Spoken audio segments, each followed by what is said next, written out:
किस्त 4 भूली हुई तस्वीर। अगर आपको आखिरी सुराग पसंद आ रहा है तो वीडियो को लाइक करें, चैनल को सब्सक्राइब करें और कमेंट्स में जरूर बताएं कि आपके ख्याल में अयान को अपनी ही बचपन की तस्वीर क्यों याद नहीं। ट्रेन का शोर आहिस्ता आहिस्ता दूर होता गया। पहियों की आवाज पटरियों पर मध्यम पड़ने लगी और चंद लम्हों बाद प्लेटफॉर्म नंबर 3 एक बार फिर खौफनाक खामोशी में डूब गया। अयान के हाथ अब भी कांप रहे थे। उसकी नजरें उस पुरानी तस्वीर पर जमी थीं। तस्वीर में उसके वालिद मुस्कुरा रहे थे। उनके बराबर वही बूढ़ा शख्स खड़ा था जो चंद लम्हे पहले तक इसी बेंच पर मौजूद था और उन दोनों के दरमियान एक 10 साला बच्चा वो खुद था। अयान ने तस्वीर को अपने चेहरे के करीब किया, जैसे शायद करीब से देखने पर कोई भूली हुई याद वापस आ जाए, लेकिन कुछ नहीं। सिर्फ सर में एक अजीब सा बोझ, जैसे जहन के किसी बंद दरवाजे पर मुसलसल दस्तक दी जा रही हो मगर दरवाजा खुलने से इनकार कर रहा हो। अयान, सारा की आवाज ने उसे ख्यालों से बाहर निकाला। तुम ठीक हो? अयान ने जवाब देने की कोशिश की मगर अल्फाज जैसे गले में ही अटक गए थे। ये तस्वीर, उसने आहिस्ता से कहा, ये कैसे मुमकिन है? सारा उसके करीब आ गई। उसने तस्वीर अपने हाथ में ली और गौर से देखने लगी। चंद लम्हों तक वो खामोश रही, फिर उसकी नजरें तस्वीर के एक कोने पर जा ठहरी। रुको, उसने धीमी आवाज में कहा, ये देखो। अयान ने तस्वीर वापस ली। तस्वीर के निचले दाएं कोने में एक छोटी सी स्याही की मोहर थी। वक्त के साथ धुंधली हो चुकी थी मगर फिर भी उस पर बने हुए निशान को पहचाना जा सकता था। एक स्याह दायरा और उसके दरमियान एक तीर। अयान की सांस रुक गई। यही निशान, वही। सारा ने बात मुकम्मल की। जो उन मुसल्लह लोगों के बाजू पर बना हुआ था। दोनों ने एक दूसरे की तरफ देखा। इसका मतलब सिर्फ एक ही हो सकता था। ये तस्वीर किसी आम खानदानी मुलाकात की नहीं थी। किसी न किसी तरह उसका ताल्लुक उसी पुरस्कार तंजीम से था। अचानक अयान को एक धुंधली सी झलक महसूस हुई। बारिश, एक पुराना दरवाजा, किसी ने उसका हाथ मजबूती से पकड़ा हुआ था। फिर एक आवाज, पीछे मत देखना अयान।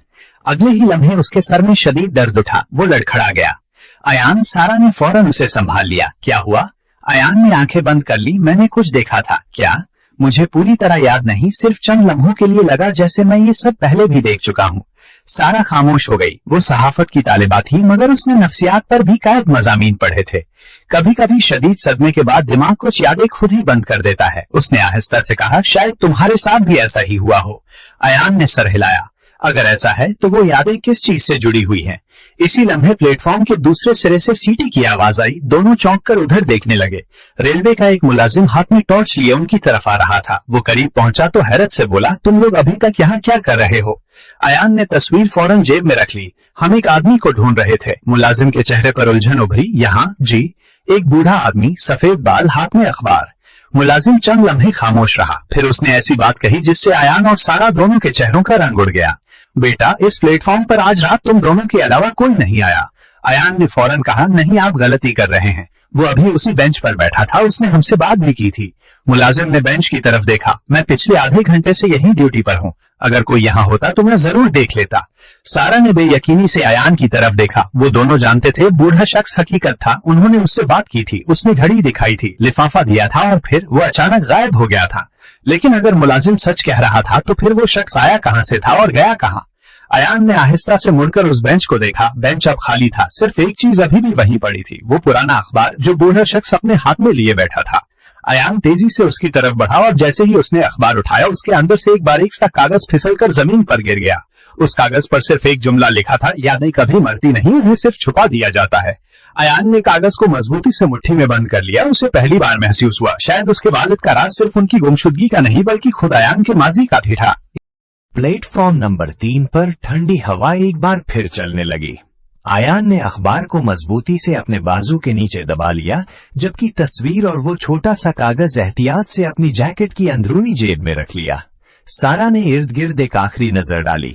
वही सन्नाटा, वही खाली बेंच, मगर अब वहां बूढ़े शख्स का कोई निशान बाकी नहीं था। रेलवे मुलाजिम भी अपनी टॉर्च लिए आहिस्ता आहिस्ता दूसरे प्लेटफॉर्म की तरफ बढ़ चुका था। यहाँ रुकना ठीक नहीं होगा, सारा ने धीमी आवाज में कहा। अयान ने इस बात में सर हिलाया। मुझे भी यही लग रहा है। अगर वो लोग वाकई हमारे पीछे थे तो मुमकिन है अभी भी आसपास हों। दोनों तेज कदमों से प्लेटफॉर्म से बाहर निकलने लगे। स्टेशन की इमारत से बाहर आते ही शहर की खामोश रात उनके सामने फैल गई। चंद दुकानें बंद हो रही थी, सड़क पर गाड़ियों की तादाद न होने के बराबर थी और दूर कहीं बारिश के बाद जमा पानी में रोशनियों के अक्स लर्ज रहे थे। कुछ लम्हों तक दोनों खामोश चलते रहे। आखिरकार सारा ने खामोशी तोड़ी।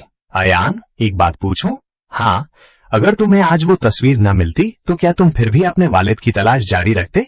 अयान चंद कदम चलकर रुक गया। उसने आसमान की तरफ देखा। मैंने उनकी तलाश कभी छोड़ी ही नहीं थी।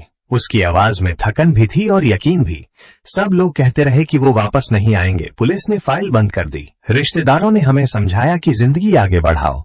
वो चंद लम्हे खामोश रहा, लेकिन मेरी अम्मी ने एक बात कभी नहीं कही। क्या? सारा ने पूछा। उन्होंने कभी ये नहीं कहा कि मेरे वालिद मर चुके हैं। सारा ने पहली बार महसूस किया कि अयान की उम्मीद किसी जिद पर नहीं बल्कि बरसों के एतमाद पर कायम है। वो आहिस्ता से मुस्कुराए। शायद इसीलिए मैं अब तक तुम्हारे साथ हूँ। अयान ने हैरत से उसकी तरफ देखा। क्योंकि मैं जानती हूँ, सारा ने कहा। कुछ कहानियां कागज पर खत्म हो जाती हैं, मगर कुछ सच्चाइयां सिर्फ वक्त छुपा देता है।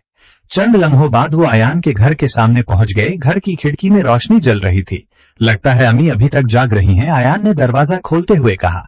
अंदर दाखिल होते ही बावर्ची खाने से आवाज आई, अयान। अगले ही लम्हे अयान की वालदा बाहर आई। उनके चेहरे पर फिक्र साफ दिखाई दे रही थी। तुम कहाँ थे? मैं कब से फोन कर रही थी। फिर उनकी नजर सारा पर पड़ी। वो चंद लम्हों के लिए खामोश रही। अयान ने फौरन कहा, अम्मी ये सारा है, हम एक ही तहकीक पर काम कर रहे हैं। सारा ने एहतराम से सलाम किया। अस्सलामुअलैकुम आंटी। अयान की वालदा ने जवाब दिया, वालेकुम अस्सलाम बेटा। उनके लहजे में नरमी आ गई। आओ अंदर आओ, तुम दोनों बहुत थके हुए लग रहे हो। कुछ देर बाद तीनों ड्राइंग रूम में बैठे थे। मेज पर गर्म चाय रखी हुई थी। घर का पुरसुकून माहौल प्लेटफॉर्म नंबर 3 की खौफनाक रात से बिल्कुल मुख्तलिफ था। चंद लम्हों तक किसी ने कुछ नहीं कहा। फिर ईरान की वालदा ने सारा की तरफ देखते हुए पूछा, बेटा तुम क्या करती हो?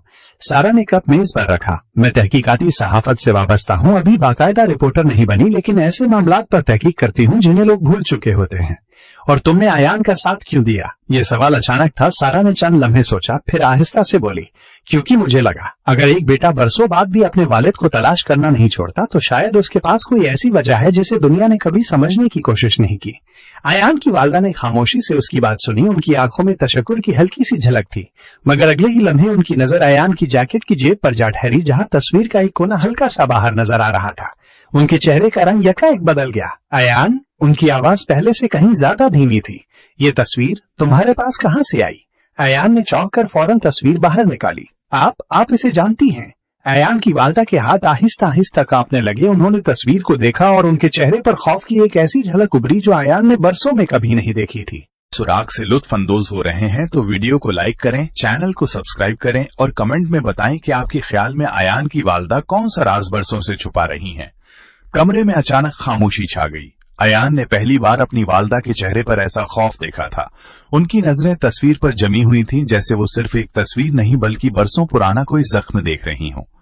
अम्मी, अयान ने धीरे से कहा, आप इस तस्वीर को जानती हैं? उन्होंने फौरन जवाब नहीं दिया। उनके हाथ हल्के हल्के कांप रहे थे। सारा खामोशी से सब कुछ देख रही थी। एक तहकीकाती सहाफी होने के नाते वो जानती थी कि बाज़ औक़ात खामोशी अल्फाज से ज्यादा कुछ बता देती है। आखिरकार अयान की वालदा ने गहरा सांस लिया। ये तस्वीर, उन्होंने धीमी आवाज में कहा, तुम्हारे वालिद ने मुझसे छुपा कर रखी थी। अयान की पेशानी पर शिकने पड़ गईं। लेकिन क्यों? क्योंकि वो नहीं चाहते थे कि तुम कभी इसे देखो। कमरे में फिर खामोशी छा गई। ये जवाब से ज्यादा एक नया सवाल था। आखिर इस तस्वीर में ऐसा क्या है? अयान की आवाज में बेचैनी थी। उनकी वालदा ने तस्वीर दोबारा अपने हाथ में ली। जिस दिन ये तस्वीर ली गई उस दिन के बाद तुम कई दिन तक शदीद बुखार में रहे थे, और जब तुम ठीक हुए तुम्हें उस दिन की एक भी बात याद नहीं थी। अयान ने बेअख्तियार सारा की तरफ देखा। प्लेटफॉर्म पर अचानक उभरने वाली वो धुंधली याद, क्या वो उसी दिन की थी? डॉक्टर ने क्या कहा था? सारा ने आहिस्ता से पूछा। अयान की वालदा ने सर झुका लिया। उन्होंने कहा था कि शायद सदमे की वजह से याददाश्त का एक हिस्सा दब गया है। मगर तुम्हारे वालिद, वो चंद लम्हे रुकी। वो कहते थे कि ये सिर्फ हादसा नहीं था। अयान का दिल तेजी से धड़कने लगा। फिर क्या था? उनकी वालदा ने नजरें उठाई। उन्होंने कभी मुझे पूरी बात नहीं बताई, सिर्फ एक जुमला कहा था, अगर कभी वो तस्वीर दोबारा हमारे घर आई तो समझ लेना खेल दोबारा शुरू हो गया है।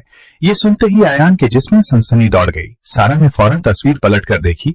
उसकी पुष्ट पर हल्की सी उभरी हुई तह नजर आ रही थी। रुको, उसने मेज से एक छोटी सी रोशनी वाली टॉर्च उठाई। रोशनी तस्वीर के पीछे डाली गई। कागज की तहों के दरमियान कुछ धुंधले अल्फाज नजर आने लगे। आया ने हैरत से कहा, यह तो किसी ने जानबूझकर छुपाया है। बड़ी एहतियात से तस्वीर की पिछली तह खोली गई। अंदर एक बारीक सा कागज तह किया हुआ रखा था। उस पर सिर्फ 3 चीजें लिखी थी। फाइल 27 से, तारीख 14 अक्टूबर 2008, सिर्फ अमीन को देना। आया ने फौरन पूछा, अमीन कौन है?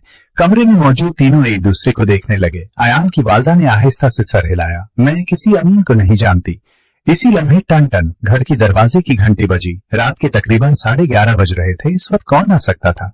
अयान एहतियात से उठा, खिड़की का पर्दा हटाकर बाहर देखा। गली तकरीबन खाली थी। दरवाजे के सामने कोई शख्स खड़ा नजर नहीं आ रहा था। उसने दरवाजा आहिस्ता से खोला। बाहर वाकई कोई नहीं था। सिर्फ एक छोटा सा लकड़ी का डब्बा रखा था। डब्बे पर स्याह रंग से एक निशान बना हुआ था, एक दायरा और उसके दरमियान एक तीर। अयान ने एहतियात से लकड़ी के डब्बे का ढक्कन उठाया। कमरे में मौजूद तीनों की नजरें उसी डब्बे पर जमी थी। अंदर मखमल के एक पुराने कपड़े में लपटी हुई एक चांदी की जेब घड़ी रखी थी। अयान ने फौरन उसे पहचान लिया। ये यही घड़ी है। प्लेटफॉर्म नंबर 3 पर उस बूढ़े शख्स के हाथ में भी यही थी। घड़ी के नीचे एक तय किया हुआ कागज रखा था। अयान ने आहिस्ता से उसे खोला। उस पर सिर्फ एक जुमला लिखा था, अगर सच जानना चाहते हो तो अमीन को तलाश करो, वो आखिरी जिंदा गवाह है। कमरे में खामोशी छा गई। अमीन कौन है? सारा ने धीरे से पूछा। अयान की वालदा ने नफी में सर हिलाया। मैंने ये नाम पहले कभी नहीं सुना। अयान अभी इसी सोच में गुम था कि अचानक सारा की नजर खिड़की पर पड़ी। वो एक लम्हे के लिए बिल्कुल खामोश हो गई। अयान, इसकी आवाज बहुत धीमी थी। इधर आओ, लेकिन एहतियात से। अयान खिड़की के करीब आया। सारा ने पर्दा सिर्फ इतना सा हटाया कि बाहर का मंजर नजर आ सके। गली के दूसरी तरफ एक स्याह रंग की एसयूवी खड़ी थी। उसकी लाइट्स बंद थी, शीशे मुकम्मल काले थे। गाड़ी के साथ एक शख्स खड़ा था। उसके हाथ में कैमरा था। वो सीधा अयान के घर की तस्वीर ले रहा था। क्लिक, एक और तस्वीर। क्लिक, फिर उसने सर उठाया। उसकी नजरें सीधी खिड़की की तरफ उठी और पहली बार उसकी नजर अयान से मिली। चंद लम्हों तक दोनों एक दूसरे को देखते रहे। फिर उस शख्स ने फौरन अपना कैमरा नीचे किया, गाड़ी का दरवाजा खोला और अंदर बैठ गया। एसयूवी तेजी से आगे बढ़ गई। रुको! अयान चीखता हुआ दरवाजे की तरफ भागा। वो चंद ही सेकंड में गली में पहुंच गया, लेकिन गाड़ी काफी आगे निकल चुकी थी। अयान ने पूरी कोशिश की कि नंबर प्लेट पढ़ सके। उसे सिर्फ आखिरी 3 हिस्से नजर आए, 4, 2, 7। सारा भी बाहर आ चुकी थी। क्या नंबर याद हो गया? अयान ने इस बात में सर हिलाया। पूरा नहीं, लेकिन कभी कभी एक अधूरा नंबर भी पूरी कहानी बदल देता है। उसने मुट्ठी में वो नोट मजबूती से पकड़ लिया। अमीन 427, 2 नए सुराग और शायद एक नई जंग का आगाज। किस 4 खत्म।